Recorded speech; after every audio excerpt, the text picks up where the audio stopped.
As escolhas que nós fazemos, a maneira como nós escolhemos educar os nossos filhos, a escolha que nós fazemos, como nós vamos comandar o nosso lar, tudo isso é determinante para a nossa satisfação ou insatisfação do futuro. Quando nós precisamos chorar esses choros profundos, o jeito é tentar descobrir o que a gente pode consertar hoje. O grande problema é que a gente descobre, muitas vezes, que já não há muito o que fazer, né? Há uma coisa na formação dos filhos, minha gente, que chama-se caráter. Isso é determinante. O que é o caráter? É tudo aquilo que foi marcado, é aquilo que foi deixado na cabeça, no coração, e que nos identifica como pessoa. Quando a gente fala, nossa, essa pessoa tem caráter, isto é, ela não precisa ser vigiada. Ela tem um bom alicerce. Quando vem uma ventania e quando vem uma coisa que vai destelhando e vai arrancando tudo, só fica no chão aquilo que tem bom fundamento. A vida é a mesma coisa. De vez em quando os vendavais sopram sobre nós e a gente sente as nossas estruturas resbalarem. Quanto maior, quanto mais firmado está o caráter da pessoa a partir de bons valores, de realidades que foram bem construídas, maior será a capacidade que essa pessoa vai ter de resistir e de ficar de pé. Qual que é o grande problema do mundo de hoje? A fragilidade das pessoas. Eu fico impressionado, gente. É terrível como a gente identifica isso o tempo todo. A vida é difícil hoje do mesmo jeito que era difícil há 50 anos atrás. O que muda são, muitas vezes, as oportunidades. A gente tem muita possibilidade hoje, então é claro que nós vamos sofrer um pouco mais. Quanto maior é o número de possibilidades que uma pessoa tem, maior é o número de escolhas que ela vai ter que fazer. Então o ser humano de hoje precisa ter muito preparo para dar conta de sobreviver. Mas as dificuldades existem, desde que o mundo é mundo. Agora, o que eu fico assustado é perceber o quanto que as pessoas estão frágeis nos dias de hoje. Entregam os pontos muito facilmente. É impressionante o quanto que hoje nós não estamos dispostos a viver os sacrifícios que a vida nos pede. E eu acho que essa é a raiz do grande problema. Educar um filho, trazer um filho para o mundo, a pessoa traz o filho para o mundo, mas ela quer continuar vivendo do mesmo jeito que vivia quando não tinha filhos. Isso é muito irresponsável. Outro dia eu estava vendo aquela moça da televisão, né? Astrid Fontanelli, né? Que é a apresentadora de TV, naquele mesmo programa onde eu conheci a Flor de Lis. Ela adotou um garoto. E a apresentadora de televisão estava perguntando, e aí, Astrid, como é que está a sua vida agora, depois que a criança veio? Ela falou, totalmente modificada. Só com essa frase, você já sabe que a Astrid está no caminho certo. Filho que não modifica totalmente a vida da mãe e do pai, não está sendo bem administrado. Aí a apresentadora falou, mas como assim? O que mudou? Ela falou assim, eu não saio mais como saía no passado. Esse garoto precisa ser olhado o tempo todo. Eu não confio isso somente às babás. Eu faço questão de ficar com ele o tempo maior que eu puder.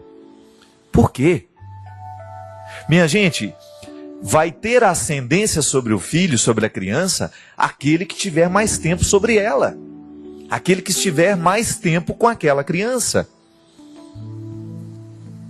Então veja bem, por mais que você confie nos cuidados físicos da babá, você sabe que a babá não vai deixar morrer asfixiado, você sabe que a babá vai dar a comida na hora certa, você sabe que a babá vai dar o banho na hora certa, vai colocar para dormir na hora certa.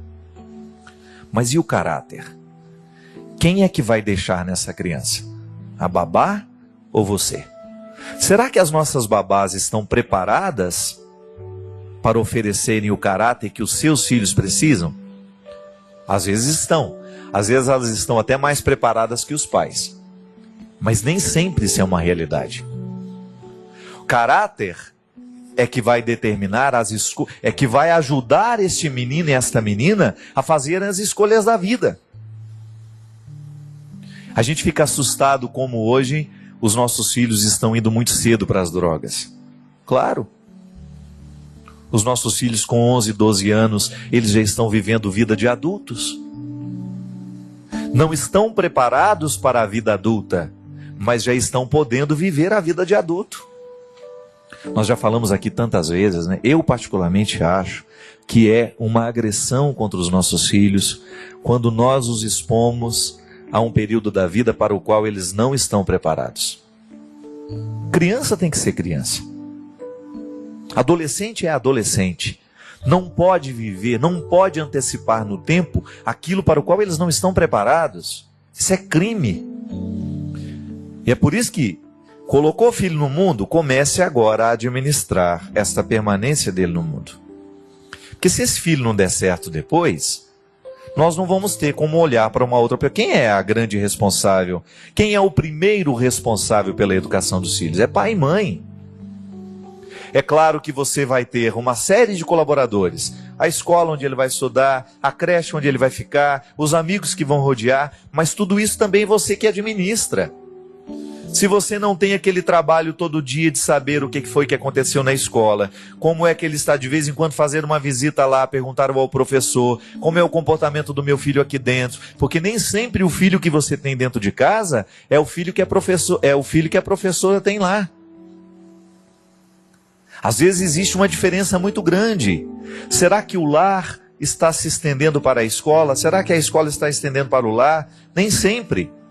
Às vezes nós temos diferença. Então é preciso que aquele que colocou no mundo administre tudo isso. Porque senão vai chorar depois. Ah, nós vamos ter que colocar limite para esse filho. Coloque. É melhor colocar agora do que lamentar não ter colocado depois. Aí o filho fica frágil demais, aos 18, aos 20 anos. A gente falava isso aqui na semana passada da mulher. Padre, o senhor fala de quem está na droga, o senhor fala de quem está na prostituição, mas o senhor não fala de quem está na preguiça. É verdade, a preguiça hoje é uma coisa terrível. Por quê? Ela está diretamente ligada à fragilidade. Eu não sei onde é que começou isso, o que é uma realidade muito concreta é que nós estamos perdendo a capacidade de viver sacrifícios. Gente, nós queremos tudo muito fácil. Se aquilo vai dar um pouquinho de trabalho, a gente acha que não vale a pena. A gente deixa para lá. Eu vi histórias do meu lado. Não estou contando coisas que eu só vi de longe, não.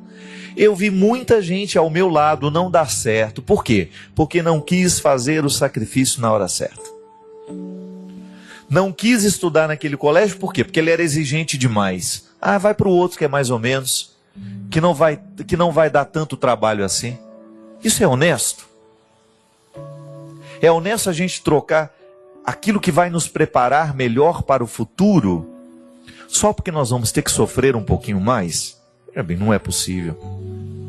Essa ascese cristã, né, que muita gente critica, a igreja pregou demais o sacrifício. Eu posso até concordar que em alguns momentos isso foi exagerada a pregação. Mas hoje também, essa cultura laissez-faire, né, faz o que quer, é tudo muito solto. Isso não vai construir gente também. Se eu quero um resultado, eu tenho que saber que para conseguir aquele resultado no futuro, eu tenho que me empenhar no presente. Não dá certo, gente. Não vai dar certo se você deixar crescer de qualquer jeito, se você não impor limites, se você não disser não na hora certa, se não disser o sim na hora certa, se você não tiver aquele sacrifício todo dia, fazer a lição de casa. Não é só filho que tem que fazer a lição de casa. Pai e mãe tem que fazer a lição de casa. E o que é a lição de casa? Como foi o dia hoje? Onde que você foi? Como é que foi aquela história lá? Não se trata de investigar, não. Se trata de ficar amigo, de procurar estabelecer esse diálogo, que dá trabalho. É chato mesmo. Às vezes você chega em casa cansado, precisando de um descanso, e você chega lá querendo ficar livre de todo mundo, e aí você acaba abrindo mão disso. Tudo bem. Um dia não dá, está cansado demais, mas você não pode abrir mão disso todo dia. Quantas vezes você vê os menininhos, né, pequenininhos, eu falo isso no livro do Sequestro da Subjetividade, Quem Me Roubou de Mim. É um livro que eu recomendo para todos os pais. Por quê? Porque ele fala disso. Tem exemplos lá concretos de uma mãe que não consegue lidar com o filho de 5 anos. O filho de 5 anos manda nela. Tem total autoridade sobre ela, por quê? Porque ela tem medo de contrariar a criança. Então nós precisamos tomar muito cuidado, porque às vezes nós, ao não impor o limite na hora certa, a gente acaba plantando um problema muito sério para o futuro. E volto a dizer, a vida só pode dar certo mediante a experiência sincera de um sacrifício bem feito, de uma renúncia bem feita, porque é isso que vai dar condições para a gente poder chegar lá e ter o direito de sentar e descansar. Não tem como descansar desta missão de ser pai. É o dia a dia, é luta, ninguém mandou você casar, ninguém mandou você ter filho, ninguém lhe obrigou a isso. É escolha. Então, se você fez essa escolha, você precisa ter essa responsabilidade todo dia. E isso não vai ficar pesado à medida que você ama, gente. Quando o amor é que resolve tudo isso. Isso que é interessante também. Você percebe que quando você ama alguém de verdade, você é capaz de fazer sacrifício.